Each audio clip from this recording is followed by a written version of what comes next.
What's up, guys? This is Nick from Everything Tech, and today I have a video that it's going to talk about Lollipop 5.0 Android, and this is the operating system review. This is not just going to be about, as you can see, my 2013 Nexus 7, which I just updated. Shout out to QB King Tim Schofield over at his channel for helping me get this on there real easy. I'll leave his link down in the description if you want to put Lollipop 5.0. He has a really nice and quick, easy to follow guide on how to get the factory image, which is exactly the same as what Google's going to push out, but they're just pushing it out staggeredly. So if you want it right now and you're anxious to get Lollipop, go check him out. The link's going to be down below in the description.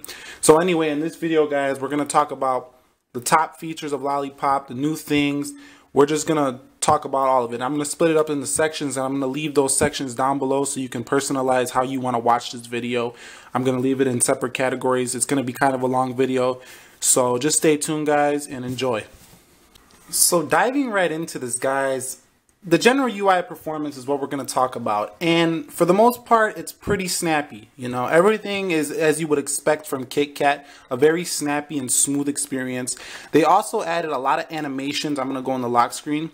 You're going to see they also added a lot of nice animations. Lollipop has this nice feel where everything just kind of goes away from you and it just kind of follows your action, and it's really nice. So like, as you can see, I'm going to open up this clock and it's going to like go away from you.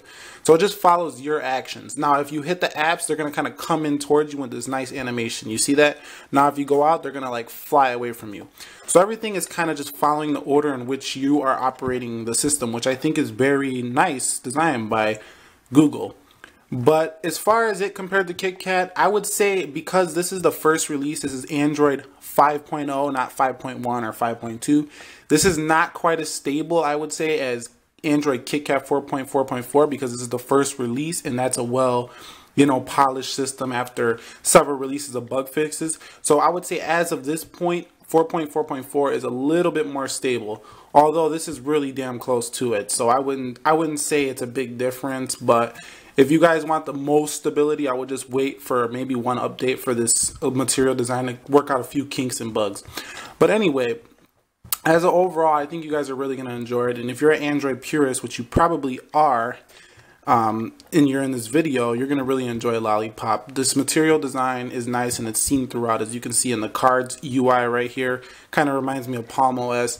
As you can see up in here, it's just beautiful.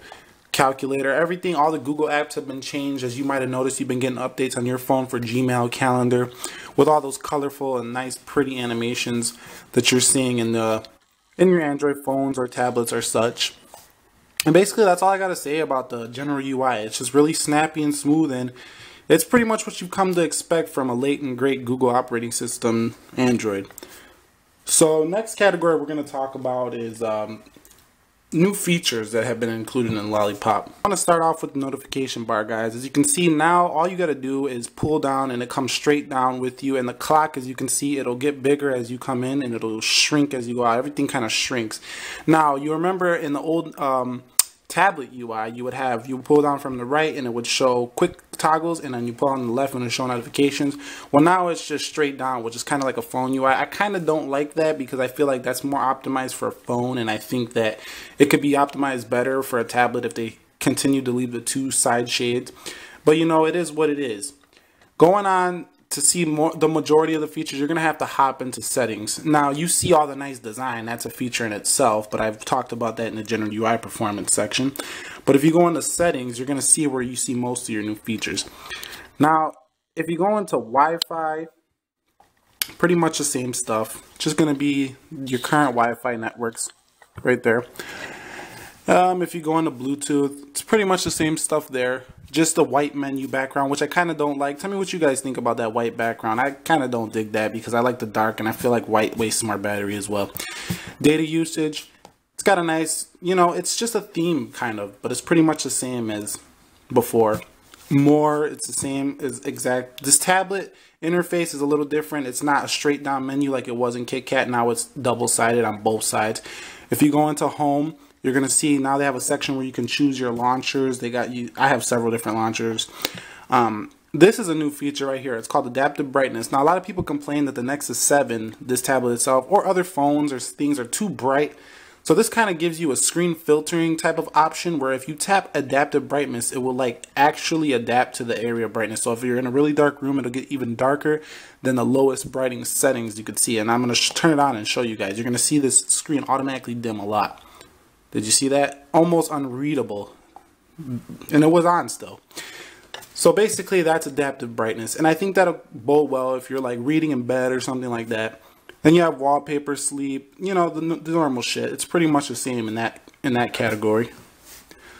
So if we go to sound notifications, that's pretty much the same as well. There's nothing really new there. Storage, pretty much what you're used to. Battery, pretty much what you're used to as well. I mean, I don't want to go through all of these because they're pretty much all the same. Now, what you're going to notice, if you go into security, they have something called, at the bottom, screen pinning. This is a nice new feature. So basically, if you turn this on, you want to pin a screen. Like say somebody takes your phone or your tablet and you only want them to look at one thing on the screen. So you hit this, you hit pin. Now, I'm going to start it. Now, they can't get out of this app. So this is good if you they want to just use your phone and they're not going to look in your stuff. They're just going to go into your phone, you know. You know, them dudes out there, they be wanting to look in your shit. If you are them girls, them dudes, whatever, you give them your phone and they want to go through your shit. Well, basically, that ain't going to happen with screen pinning if you can trick them. Now, to get out of this, you just hold these two buttons right here and it'll unpin, which I already did. But as you can see, you hold these two buttons right here and it'll unpin. So that's a great new feature. And basically, all those are the same.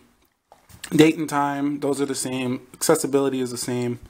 It's got a few things. Printing, developer options, you know, if you're into rooting and hacking and you know a lot about Android, which you probably do if you're in this video, developer options is pretty much the same right there. And let's just scroll down. As you can see, this is Android 5.0, build number LRX21P. Now, the Easter egg everyone loves, the Lollipop Easter egg, where you can tap the lollipop and you can get several different colors. Yes, it's very nice. It's just like all the other Easter eggs. It's just a new modern version. Now, if you hold that, you get this impossibly hard Flappy Bird game in the Easter egg, and it's really not easy, guys. Trust me, I've been trying this all day. You see, I got one. It's so hard. I mean, Flappy Bird was hard, but this is even harder. Believe me, you guys are not going to want to sit there and waste time because you're going to be there all day just trying to get like 5 points. So that's pretty much all the new features you can expect from Material Design. Now, as far as the app redesigns, you guys can see those for yourself in Google Updates. I don't think I got to show you that. Now, going on to multitasking, I wanted to say that multitasking is different because it has this card UI, which you swipe like this. You don't get a clear all button like you get on some Samsung devices and such like that. But you can still swipe them away, and they look very beautiful. They look like Google Now. And Google Now is still to the left. Some people don't like that. Some people do like it. But I believe if you hold down on a blank area of the screen, you could turn off the Google Now right there. So you could turn that off right there. See, turn off Google Now, turn it off just to show you guys I'm turning it off. And when you hit home, it'll go here. Also, I forgot to mention they added these little buttons. They're different now. They're a little circle. Look like the PlayStation buttons, which I'm kind of not a fan of, but I guess I'm going to have to grow used to them. And basically, that's all the new features that you can expect from Lollipop. It's just a really clean, simple, modern, fresh looking UI. Tell me what you guys think in the comments down below about this new UI. Do you guys dig it or what? So I'm going to conclude this video with my final thoughts. Final thoughts, guys. I just want to say, should you guys update to Lollipop? I would say yes, go for it. It's really smooth. It's really nice. Battery is beautiful. It's still I mean, it's not beautiful, but it's not bad. If you have an older KitKat device, 4.4.4, you update to Lollipop, you're more than likely not going to see a drastic reduction in battery. Maybe a slight reduction just because it's the first build. But once Google works out the kinks, it's going to be a really great system. As you can see, I got all these apps and it still flies through the transitions. Yeah, so basically you have a nice UI and it's just beautiful stock Android. So tell me what you guys think about Lollipop. My question to you is, are you going to get a phone or a tablet that runs pure Lollipop, or would you rather go for the new Samsung TouchWiz or the HTC Sense or the LG Optimus UI? What kind of operating system are you guys digging, guys? That's what I want to ask you. Leave it your comments down below in the comment section, And if you guys like this video, please like and subscribe to my channel, as it helps me out to know that you want to see more content like this. And as always, guys, have a great day. Deuces.